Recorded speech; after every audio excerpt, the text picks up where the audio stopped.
Hello and welcome to Connected with Latham, where we discuss ideas, legal developments, and business trends shaping the global economy. This is the 25th episode of the Latham & Watkins Drug Pricing and Market Access series, and I'm Chris Schott, a partner in the healthcare and life sciences practice in our Washington, D.C. office. I focus my practice on all things market access, and that includes manufacturer compliance related to the Medicaid Drug Rebate Program, Medicare Parts B and D, and the 340B Drug Pricing Program. I also advise on current policy initiatives such as the evolving Most Favored Nation drug pricing issues, Globe and Guard, the ongoing implementation of the Inflation Reduction Act, as well as state law developments. Joining me today are two associates from our DC office, Danny Machado and Evan Rothkoff. Hello, Chris. Hello, Evan. Good to be here. Hi, Chris. Hey, Danny. Thanks for having me on the podcast. Great to be here as well.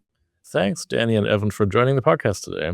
In each episode, we focus on a specific topic that is relevant to market access, drug pricing, or the pharmaceutical and healthcare sectors more broadly. And after discussing the substance, we ask the question, which Olympic sport is it like? And we have the list here of Olympic sports to see which most resembles the topic in terms of strategy, complexity, or frankly, level of conflict. So, Danny, what is our topic for today? Today, we're going to be talking about two industry conferences that took place recently. The Institute on Medicare and Medicaid Payment Issues, which is hosted by the American Health Law Association, or AHLA for short, which Chris attended and where he was actually a speaker. And then there was also the CMS Quality Conference, which Evan attended.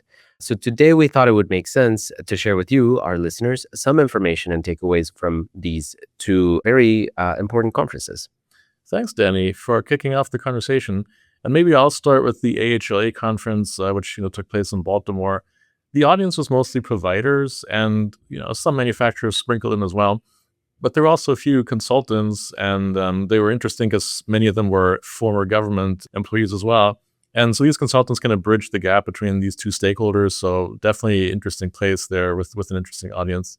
My session where I got to present was at the ungodly hour of 8 a.m., and it dealt with basically drug pricing updates, everything RA, MFN, 340B reform. And I was fortunate to be able to invite Sabrina Airy to be my co-speaker there. And so we had a nice panel at the conference.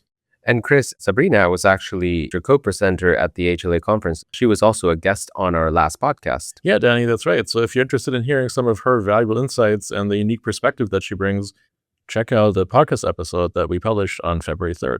The session we presented at AHLA really kind of talked, like I said, about these recent developments. What was interesting there is we got some good questions from the audience related to some of the data tracking issues.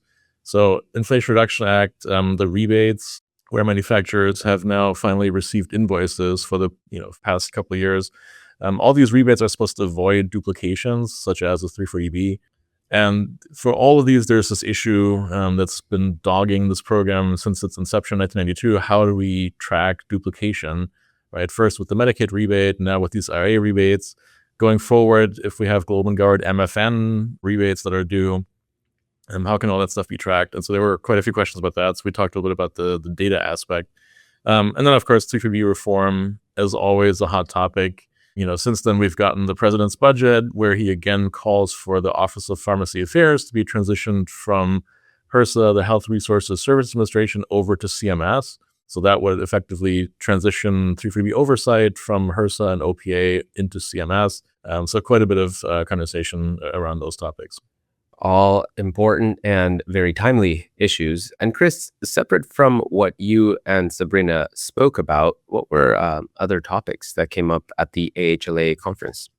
Yeah, so there were a few government speakers there, and that's always important, right? I mean, sometimes you have opportunity to interact with the government through advocacy or formal meetings. But at these conferences, it's always kind of good to have your ear to the ground and hear what those folks might be sharing. And so one speaker was Beth Kelly, who is the Deputy General Counsel, Chief Legal Officer for CMS. And she kind of highlighted that the Office of General Counsel, kind of like the in-house lawyer for CMS, is really significantly involved in all the pricing policies and all these developments. And she kind of alluded to the fact that they are sifting through more than 20,000 comments that they've received on the Globe and Guard proposed rule. So it's going to be very interesting to see if and when those get issued in final form. Probably we're going to see a long preamble where they have to walk through all these comments. She also noted that for the IRA inflation rebates, she suggested it makes sense to watch the physician fee schedule rulemaking, which I think we've done because we've seen some of the regulations, the transition from guidance to regulation kind of taking place through the physician fee schedule. Another interesting speaker was Kimberly Brandt, Deputy Administrator and Chief Operating Officer with CMS. She kind of presented the CMS update session, and the main focus there was on these fraud prevention efforts. So we've heard a lot of that from the White House, right? The Trump administration is really focusing on this notion of fraud. There was also separately an OIG speaker, had similar remarks. Kimberly Brandt also kind of alluded to the skin substitute reimbursement change and basically said, well, we've reduced 99% of the billings due to this reimbursement policy change. And yet she noted that apparently there had not been many complaints from patients. So, major development for skin substitutes that we've been tracking. And so she kind of express that as a victory, I would say.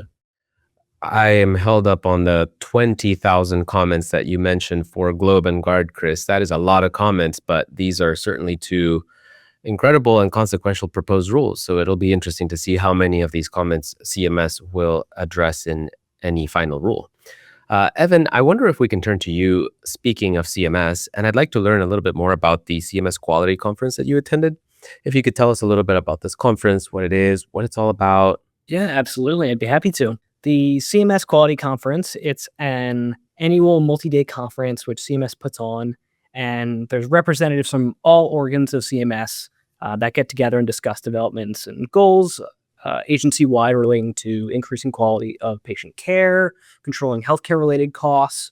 Fraud was also a topic of discussion as well.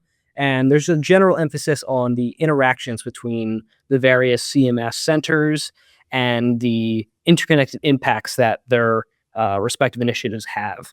This year's theme was Make America Healthy Again, Innovating Together for Better Health. That'll be a very recognizable phrase to many of you, as it is the catchphrase that HHS Secretary Kennedy has mentioned basically from day one since he began his tenure as HHS Secretary, and now CMS is taking on that mantle as well. Well, it sounds like you probably had some high-level government speakers at this conference as well. Who was there? Who made interesting remarks? There were plenty of notable names there. Chief among them, CMS Administrator Dr. Oz. There were also a panel with HHS leadership generally that included Dr. Oz. We also got to hear from FDA Commissioner Makary and NIH Director Bhattacharya. But from CMS specifically, the directors of various centers, there were center-specific plenaries where there were multiple members of the various CMS centers, various CMS officials from Medicare, Medicaid, CMMI, the Center for Medicare and Medicaid Innovation, among others, had representatives speaking. And Evan, did you learn anything about topics or trends related to drug pricing specifically that CMS may be focused on? Yeah, well, in the drug pricing world, going along with the theme of the conference, Make America Healthy Again, there was a ton of conversation around GLP-1s in particular and reducing associated chronic conditions that come along with it.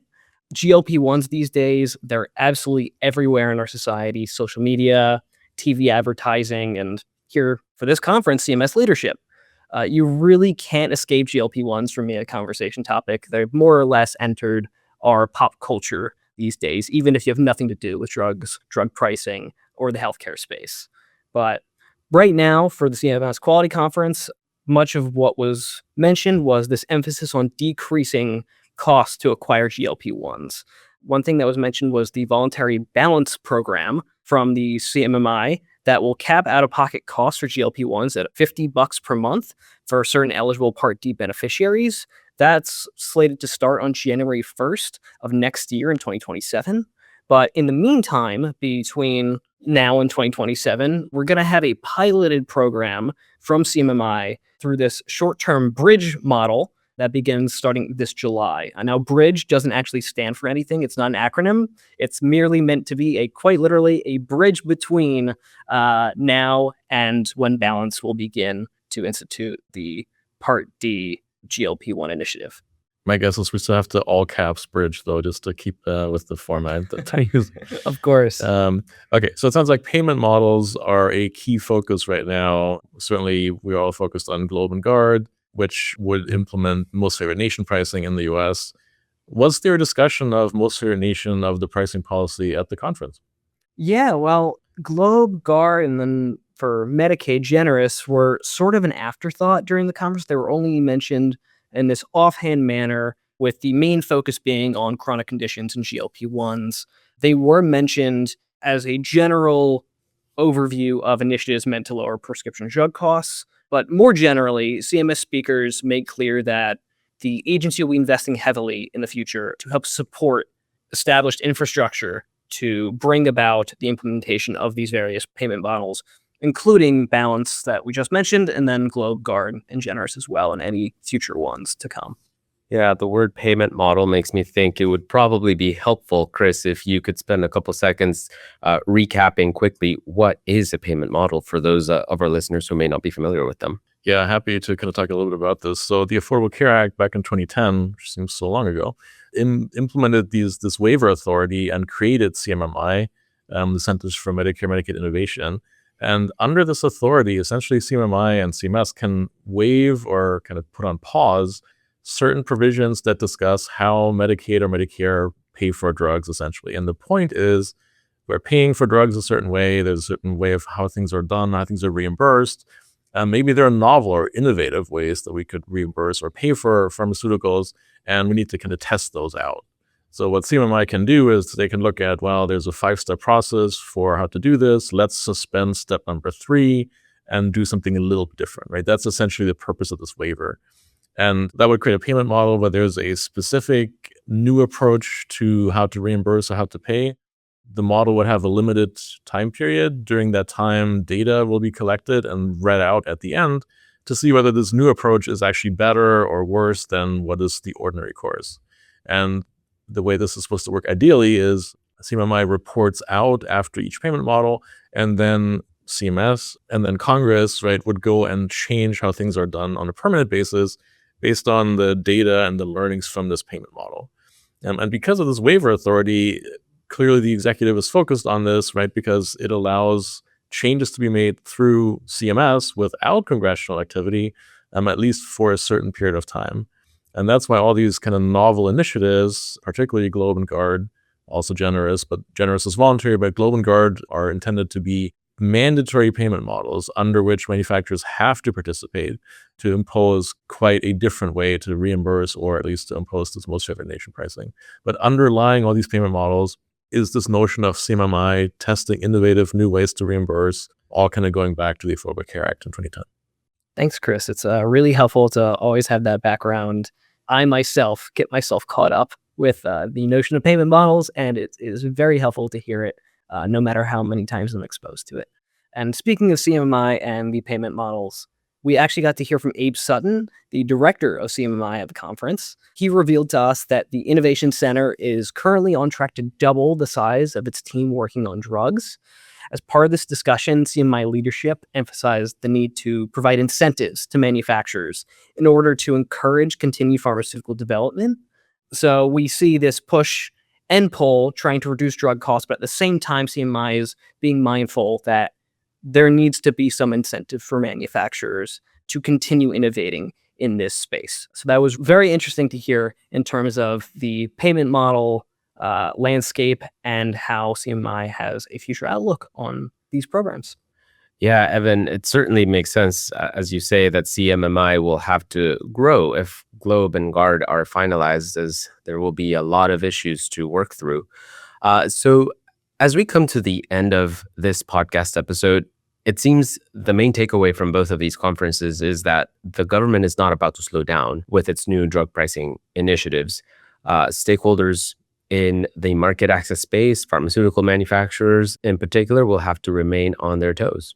Yeah, that's right. And I think it's also clear that these industry conferences are a good way to hear from government, obviously, but also other stakeholders about what might be coming down the line. And of course, that's in addition to networking and meeting with the folks that you've known throughout your career. I will call out that the next major conference will be Pricing and Contracting USA, which will take place in Philadelphia from May 18th to the 20th. And I was fortunate enough to be able to put together an interesting panel there that includes not only a guest from CMS, but also a guest from industry. So I look forward to having that conversation, and should be a great opportunity to connect if you're able to attend.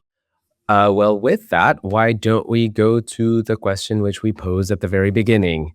which Olympic sport is it like? Evan, maybe we'll start with you. What do you think? What Olympic sport is it like?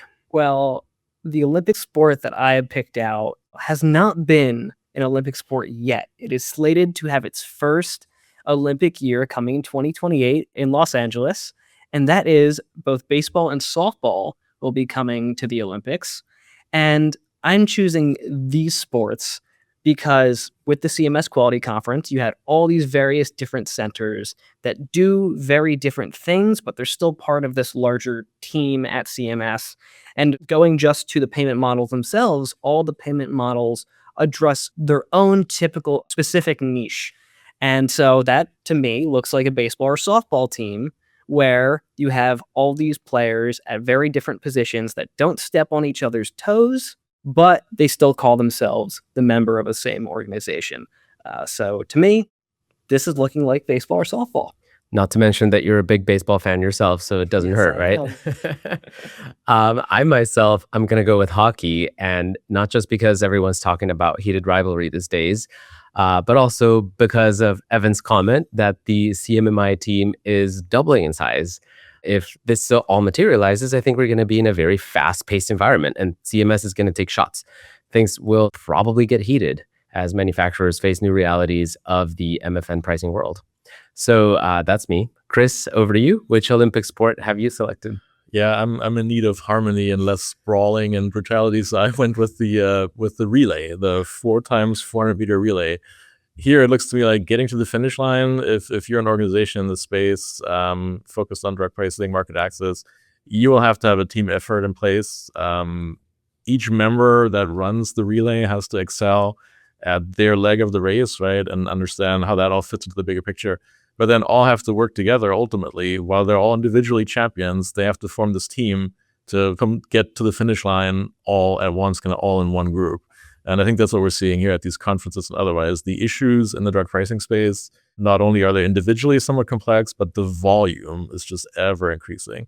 So really, as we've mentioned in other podcast episodes with other guests from industry, it's really going to take a good team, like a task force and a team of specialists inside your organization, and also hopefully with outside help, to track all these developments and make sense of them and adapt strategy to not just comply, but to maybe have upside in this environment that you're operating in. That all makes great sense, Chris. And I think that nicely wraps up our podcast. So usually with that, we turn to our guests to ask, where are we going to the after party or, happy hour, since today we're recording on a Friday. But Chris, I think this time you have a suggestion. So I'd like to give you the floor. Yeah, for a change, I'm not just eating at the usual places where I go all the time, but since I was in Baltimore for the conference, had dinner at this restaurant called The Charleston. Very, very good food. Of course, you can order from the menu, but they also offered this multi-course menu that they would put together for you. And you can pick 3, 4, 5, or 6, and not surprisingly, went with the 6-course menu here, which was totally worth it. Food was delicious. I didn't do the wine pairings. Others at the table did that and found them also to be excellent. So it was a great experience. Kind of fit in nicely with this conference to, connect with people, have this nice dinner. It was really fun. That sounds good. Great time. I personally cannot wait to go. Yeah, let's drive over to Baltimore. I'm ready for it. Well, thanks to Evan for joining the podcast today, and thanks to Danny for being a moderator. Thanks for having us, Chris. It's great to be here. Great to be here as always. And thank you to our listeners for checking out the Latham & Watkins Drug Pricing and Market Access series, which is part of our Connected with Latham podcast. You can subscribe and listen to new and archived episodes of Latham's podcasts on lw.com, Apple Podcasts, Spotify, or anywhere else you listen to podcasts. If you have questions or would like additional information, please email us using the links located in the show description. We hope you'll join us again next time.